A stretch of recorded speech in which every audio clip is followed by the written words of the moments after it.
কি আছে সেই মার্কা শিবালয়ে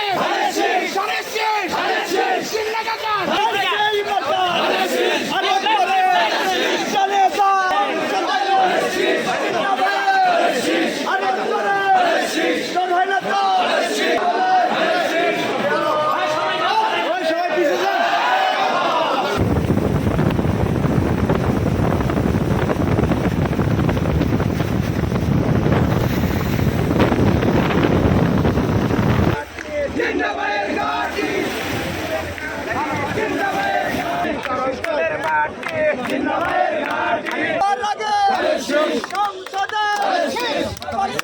আমি নিজেও একজন চরবাসী, আমার জন্ম চরে। সেই চরবাসীদের দুঃখ কষ্টের সাথে আমার অনেক দিনের আত্মীয়তা সম্পর্ক।